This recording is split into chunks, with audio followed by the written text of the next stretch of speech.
Astro पंडित जी, आपने जो बोला मेरी लाइफ में वो सब चीज़ें हो रही हैं।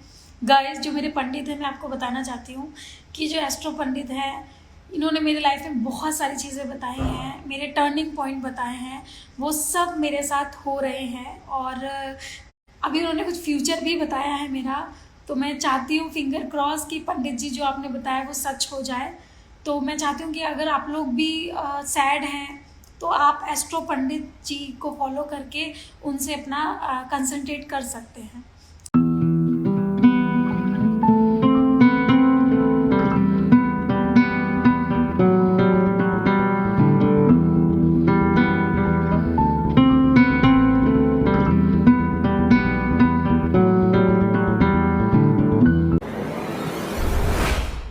हेलो, हाय गाइस, कैसे हैं आप लोग? सभी को मेरा नमस्ते।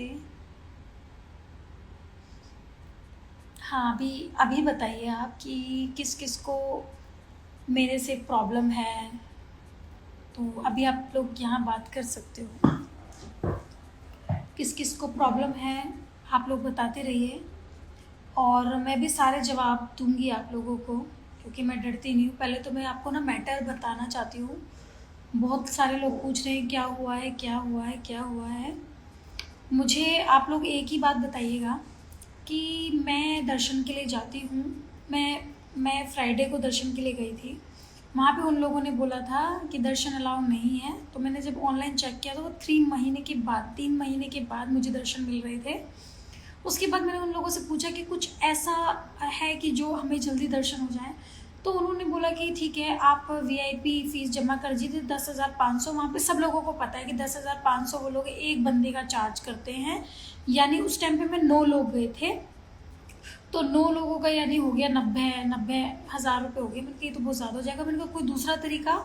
तो उन्होंने बोला कि ठीक है, आप किसी मिनिस्टर के, किसी मंत्री के लेटर पैड पे हमें लिखवा दीजिए, हम आपको दे देंगे। तो मैंने कहा ये तरीका बहुत अच्छा है। तो फिर मैंने अपना मंत्री के लेटर पैड पे मैं अपना लिखवाया। मैं मंडे को मैंने सबमिट किया। मंडे को यानी 30 तारीख को मैंने सबमिट किया, क्योंकि उन लोगों ने बोला था एक दिन पहले आपको सबमिट करना होगा। तो मैंने 30 तारीख को सबमिट किया 31 के लिए। तो उन्होंने मुझे ये भी नहीं बताया कि क्या है क्या नहीं है प्रोसेस। उन्होंने बोला ठीक है, आपका ये हो गया, अब आप कल दर्शन कर सकते हो। ओके। उसके बाद मैं जब गई, ठीक है, उन्होंने मुझे टाइम नहीं बताया था। जब मैंने उन लोगों ने टिकट बुक किया था तो टाइम नहीं बताया था। फिर मैं जब दूसरे दिन गई तो मैं 12:30 बजे के करीब पहुंची तिरुपति बालाजी। तो उन लोगों ने मुझे ये बोला कि अभी 12 बजे क्लोज हो चुका है, तो अभी आपके दर्शन नहीं होंगे। मैंने कहा ये क्या हो सकता है, मतलब आपको पहले आपने टिकट में मेंशन तो नहीं किया? ये कह रहे नहीं हो सकते अभी दर्शन। मैं अपना टीडीडी ऑफिस, जेई ऑफिस में गई, टीडीडी ऑफिस में गई। वहाँ पे उन लोगों ने बोला नहीं आप लेट हो गई हो, कुछ नहीं हो सकता, अब आप 10,500 पे करो और दर्शन हम लोग करा देंगे। मैंने कहा हम लोग 5 जन हैं, क्योंकि मैं फिर 31 को 5 लोग गए थे। तो कहते कोई बात नहीं, आप 50,000 रुपये जमा करो और 500 रुपये एक्स्ट्रा यानी 52,500 आप जमा कर दो। मैंने कहा ये बहुत बड़ा अमाउंट है, मैं कैसे, मतलब इतना ज़्यादा अमाउंट है। तो इन लोगों ने मुझे बोला ओ आप तो एक्ट्रेस है ना, आप तो एमएलए कैंडिडेट है, तो आपके लिए 50,000 रुपये की क्या बड़ी बात होती है। तब मैंने उन लोगों को बोला ये कि आप कैसे बातें कर सकते हो, मैं सिर्फ आधा घंटा लेट हूँ, आप लोग मुझे परमिशन दे सकते हो जाने की, मैं दूर से आई हूँ, मैं यूपी से आई हूँ। उन्होंने एकदम से लाउडली बोला चल चल चल चलो, निकालो इसे, निकालो इसे, फेंको यहाँ से, निकालो। तो उसमें से जो दूसरा बंदा आया, मैंने कहा आप कैसे निकाल सकते हो, मैं नहीं जाऊँगी, आप मेरे जवाब दीजिए, आप मेरा आंसर दीजिए आप लोग। तो दूसरा बंदा आया, उसने मुझे ऐसा पकड़ा, गोदी में पकड़ के खींचता वो रूम से वो बाहर ले गया। फिर जब मैं रूम से बाहर आके मैंने जब अपना बचाव किया तो एक बंदे ने मेरे यहाँ पे मारा, इस तरह से मुझे मारा कि मैं बिल्कुल पीछे गिर गई। तो ये सब चीज़ें जो मैं बता रही हूँ ये सब सीसीटीवी फुटेज में कैद है। तो मुझे एक बात पूछनी है इन लोगों से कि अगर ये लोग मेरे पे ब्लेम डाल रहे हैं कि मैं ऐसी हूँ, मैंने लड़ाई की, तो ये सीसीटीवी फुटेज क्यों नहीं जारी करते? भाई ये लोग जारी कर सकते हैं ना। भाई इन लोगों का नाम खराब हो रहा है, मैं इन लोगों का तिरुपति बालाजी में जो ये टीडीडी ऑफिसर्स बैठे इन लोगों का नाम खराब कर रही हूँ, तो ये अपना नाम बचाने के लिए सीसीटीवी फुटेज जारी कर सकते हैं। तो आप ये लोग करते क्यों नहीं है सीसीटीवी फुटेज जारी? ये लोग इस वजह से सीसीटीवी फुटेज जारी नहीं करते क्योंकि इन लोगों ने मेरे साथ गलत किया है, मेरे साथ बदतमीजी की है, इस वजह से ये लोग सीसीटीवी फुटेज जारी नहीं कर रहे हैं। और अभी मैंने आंध्रा गवर्नमेंट को लेटर लिखा है, यानी जो YS रेड्डी जी हैं उन लोगों को लेटर लिखा है कि आप सीसीटीवी फुटेज जारी कराएं। जो जनता मुझे गलत समझ रही है, क्योंकि हम एक्चुअली भारत की जनता पता क्या होती है, जब लड़की जिंदा होती है ना और वो अगर स्ट्रगल कर रही है, वो या आपको बता रही है कि मेरे साथ ऐसा हुआ है ऐसा हुआ है, तो भारत की जनता मानती नहीं है। जब उसका रेप हो जाता है और जब उसको जिंदा जला दिया जाता है या उसका मर्डर हो जाता है, तब भारत की जनता को बहुत ज़्यादा रोना आता है। तब वो बोलती है कि राधे राधे एस्ट्रो पंडित जी, कैसे हैं आप? एस्ट्रो पंडित जी, आपने जो बोला मेरी लाइफ में वो सब चीज़ें हो रही हैं। गाइस, जो मेरे पंडित हैं, मैं आपको बताना चाहती हूँ कि जो एस्ट्रो पंडित हैं, इन्होंने मेरी लाइफ में बहुत सारी चीज़ें बताई हैं, मेरे टर्निंग पॉइंट बताए हैं, वो सब मेरे साथ हो रहे हैं। और अभी उन्होंने कुछ फ्यूचर भी बताया है मेरा, तो मैं चाहती हूँ फिंगर क्रॉस कि पंडित जी जो आपने बताया वो सच हो जाए। तो मैं चाहती हूँ कि अगर आप लोग भी सैड हैं तो आप एस्ट्रो पंडित जी को फॉलो करके उनसे अपना कंसंट्रेट कर सकते हैं, ठीक है? तो ये मतलब मेरा दिल था बताने का, तो मैंने आपको बताया। तो मैं कहाँ थी, मैं भूल गई। तो गाइस, मेरी लड़ाई ये है कि जो यहाँ पे ये लोग ट्रस्टी बैठे हुए हैं भगवान के नाम पे पैसा कमाने के लिए, इन लोगों को थोड़ी भी शर्म नहीं आती है कि हम भगवान के नाम पे पैसा कमा रहे हैं, भगवान के नाम पे हम धंधा कर रहे हैं। तो मेरी लड़ाई उन लोगों से है कि आपको एक तो बात करने की तमीज़ नहीं है, लड़की से कैसे बात करते हैं, नहीं करते हैं। और आज मैं आप लोगों को बोल रही हूँ कि मेरे साथ गलत हुआ है, गलत हुआ है, गलत हुआ है, उन लोगों ने मुझे धक्का दिया है। कल को अगर मैं मर जाती हूँ या मेरा रेप हो जाता है तो आप ही लोग रोड पे आ जाओगे राजनीति करने के लिए और बोलोगे हाँ यार अर्चना सही बोल रही थी।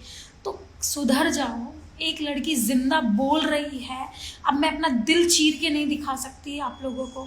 कम से कम मेरी बातों पे भरोसा तो करो यार, इतनी भी गलत नहीं हूँ मैं बोल रही हूँ मुंह से कि सीसीटीवी फुटेज दिखाओ दिखाओ दिखाओ, तो इसका मतलब सच है ना। क्यों नहीं वो लोग दिखा रहे? आप लोगों ने खुद तो कॉमन सेंस लगाओ आप लोग। और मेरा वीडियो देखो, मैं नॉर्मली ऐसा वीडियो बोल रही थी कि ये लोग चार्ज करते हैं, ये मैं सब नॉर्मली बोल रही थी। एक बंदा आया और मुझे धक्का मारा, उसने मेरा फ़ोन इस तरह से हुआ। कम से कम उस चीज़ पे तो भरोसा करो, ठीक है? तो मेरी लड़ाई इनसे नहीं है, मेरी लड़ाई भगवान से नहीं है। मेरी लड़ाई है जो ये दलाल लोग बैठे हुए हैं मंदिर के बाहर पैसा ऐंठने के लिए, उन लोगों से है। अरे मैं हिंदू हूँ, मेरे भगवान है, मैं जाऊँ कितनी बार भी जाऊँ, तुम कौन होते हो पैसा लेने वाले? भगवान को ट्रस्ट आता है ना, भगवान को पैसे आते हैं, लोग पैसा देते हैं। आप लोग उन पैसों से लंगर खिलाओ, उन पैसों से प्रसाद दो। आप लोगों ने धंधा बना दिया। 350 रुपये आप 300 रुपये लेते हो आप लोग VIP दर्शन के लिए, और 500 लेते हो VIP एक्स्ट्रा VIP के लिए, और VVIP के लिए आप 10,500 लेते हो। क्या घटिया थिंकिंग है। और जो फ्री के जो दर्शन होते हैं उसको आप 12 घंटे लगाते हो उन लोगों को अंदर भेजने के लिए। और दूसरी चीज़, जो फ्री के दर्शन होते हैं उनको बेचारों को प्रसाद भी नहीं मिलता, क्योंकि प्रसाद भी जो प्रसाद वहाँ का है वो 50 रुपये का एक लड्डू देते हैं और 200 रुपये का एक लड्डू देते हैं। तो वो बेचारे गरीब लोग घर पे प्रसाद भी नहीं लेके जाते। तो ये गलत है या नहीं है? मैं आप लोगों के साथ हूँ, आप लोगों को मेरे साथ खड़ा होना चाहिए कि मंदिर में ये VIP जो चलता है, VIP के नाम पे जो पैसे लेते हैं, ये बंद कराना चाहिए, सबको नॉर्मल रखना चाहिए। ये चीज़ है मेरी। और ये जो मंदिर में दलाल लोग बैठे हुए हैं, एक बात बताओ, आप लड़का, मैं अगर कोई लड़का है वो किसी लड़की को टच नहीं कर सकता, वो किसी लड़की को इस तरह से पकड़ के फेंक नहीं सकता, वो लड़की किसी लड़की को इस तरह से ऐसे मार नहीं सकता है यहाँ पे, ठीक है? आपको इतना तो पता है ना कानून। तो उन लोगों ने यही किया, तो मैं उन चीज़ों को मैं बोल रही हूँ। अरे मैं गलत नहीं हूँ, मैं गलत नहीं हूँ। भरोसा करना सीखो यार, ठीक है? भरोसा कर। एक्टर हूँ, ठीक है, मैं मानती हूँ, पर मैं हर जगह एक्टिंग नहीं करती हूँ। एक्टिंग मैं सिर्फ कैमरे पे करती हूँ, और मुझे फुटेज लेने की ज़रूरत नहीं है, सीरियसली मुझे नहीं है। और भगवान के नाम पे हाय, कभी मैं भगवान से डरती हूँ। मैं भगवान को इतना पूजती हूँ, इतना पूजती हूँ, मैं इतना भगवान को मानती हूँ कि मैं बोल रही हूँ कि अगर मैं गलत हूँ ना, मेरा बुरा करेगा भगवान। सीरियसली मैं बोल रही हूँ, अगर मैं गलत हूँ ना, मेरा बुरा करेगा भगवान। क्योंकि कर्मा, आप लोगों ने सुना होगा, कर्मा आता है, ठीक है। मेरे साथ गलत हुआ है। आप खुद सोचो यार, मैंने उनको बताया मैं एक्ट्रेस हूँ, तमिल मूवी करती हूँ, तेलुगु मूवी करती हूँ, मैं एमएलए कैंडिडेट हूँ। उन लोगों ने तब मेरे साथ ऐसा किया है। तो जो बेचारी लड़की, नॉर्मल लड़की है, कोई ऐसी लड़की है जो बेचारी सिंपल घर की है, वो चाहती होगी, वो अगर उन लोगों से ऐसा बोलती हो कि सर मैं आधा घंटा ही लेट हुई हूँ, सर प्लीज़ मुझे परमिशन दे दीजिए जाने की, तो वो उस लड़की पे क्या करते होंगे। वो लड़की तो बेचारी बदनामी की वजह से कुछ बोल ही नहीं पाती होगी। अरे तो कभी तो भरोसा करो यार, हर लड़की गलत नहीं होती है सच में। और जो उन लोगों ने जो वीडियो दिखाई है ना, वो धक्का देने की बाद की वीडियो है, जब मैं वहाँ चिल्ला रही थी कि तुम लोग मेरे साथ ऐसा बिहेव नहीं कर सकते थे, क्योंकि सारे लड़के मेरे पे चिपट चुके थे और मुझे नहीं पता था मेरे साथ क्या हो रहा है उस वक्त। कोई इधर मुंह पे पकड़ रहा है, कोई इधर मुंह पे पकड़ रहा है, मतलब समझ रहे हैं आप, मेरा हाथ ऐसा हो चुका था। क्यों मैं बोल रही हूँ सीसीटीवी फुटेज दिखाने के लिए, इसी वजह से कि जो अंधे लोग बैठे हुए हैं ना यहाँ पे, जो लोग मेरे पे भरोसा नहीं कर रहे, कम से कम उन लोगों को पता चले। अरे यार इतनी गलत नहीं हूँ मैं, भगवान के नाम पे राजनीति नहीं करूँगी, मेरा ईमान जानता है उन लोगों ने मेरे साथ गलत किया है, ठीक है। इसलिए मैं इंस्टाग्राम पे लाइव आई हूँ, क्योंकि इंस्टाग्राम के लोग मुझे गंदे गंदे कमेंट कर रहे हैं। यार मेरे को ज़रूरत नहीं है इन सब चीज़ों की, आप समझ रहे हैं। गलत किया, उन लोगों को करना चाहिए, ठीक है। यार एक शादी को कितना गंदा कमेंट लिखा, साहिल सिंह बोलते हैं कांग्रेस पे कैसा भरोसा करे। यार मैं कांग्रेस से बाहर निकल के, मैं अर्चना गौतम हूँ। मैं अगर कांग्रेस से बाहर निकलती हूँ तो मैं किसी की बेटी हूँ। अगर मैं कांग्रेस से बाहर निकलती हूँ तो मैं किसी की बहन हूँ। तो कम से कम अपनी बहन, बेटी, अपनी दोस्त पे तो भरोसा करो, एक लड़की पे तो भरोसा करो। आप लोग बोलो ना उनको सीसीटीवी फुटेज दिखाने के लिए, आपको सब पता चल जाएगा, सब कुछ सच सामने आ जाएगा।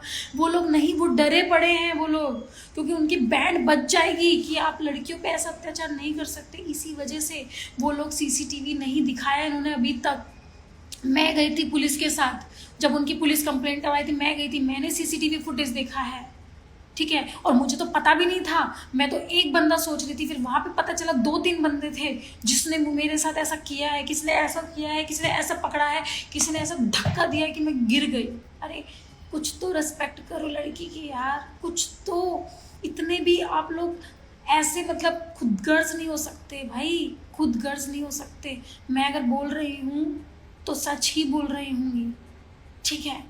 और इतने बड़े, तुम्हें पता है कौन लोग हैं वो, तिरुपति बालाजी वाले कौन लोग हैं वो, कुछ भी कर सकते हैं वो मेरे साथ, कुछ भी। बट मुझे उस चीज़ की फ़र्क नहीं पड़ता, क्योंकि मैंने जब राजनीति में आई थी, मैंने ठाना था कि मैं लोगों के लिए अच्छा करूँगी, फिर चाहे कोई कुछ भी बोले। अरे यार शक्ल से पता चल जाता है, दिल से पता चल जाता है कौन झूठ बोल रहा है कौन सही। और अगर लड़की झूठी होती ना तो बार बार इस तरह से नहीं बोलती कि सीसीटीवी फुटेज दिखाओ, सीसीटीवी फुटेज दिखाओ। उनको ट्विटर पे टैग किया है कि शो मी सीसीटीवी फुटेज। वो डर रहे हैं क्योंकि उन लोगों ने गलत किया है, वो इस तरह से उन्होंने मेरे साथ बर्ताव किया है, कोई कर नहीं सकता।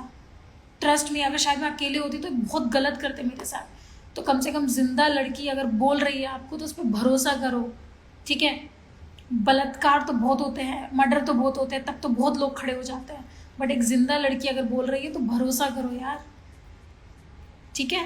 खैर एनीवेज, मुझे आना था, मैंने बताना था, मैंने बता दिया। अगर नहीं है, एक बार दोबारा से वीडियो देखो, ध्यान से देखो, तब पता चलेगा कि हाँ ये लड़की सही बोल रही है। मेरे को इतनी जगहों पर ड्रामा करने की ज़रूरत नहीं है, आप समझ रहे हैं। खैर चलो मैं रखती हूँ अभी, बाय।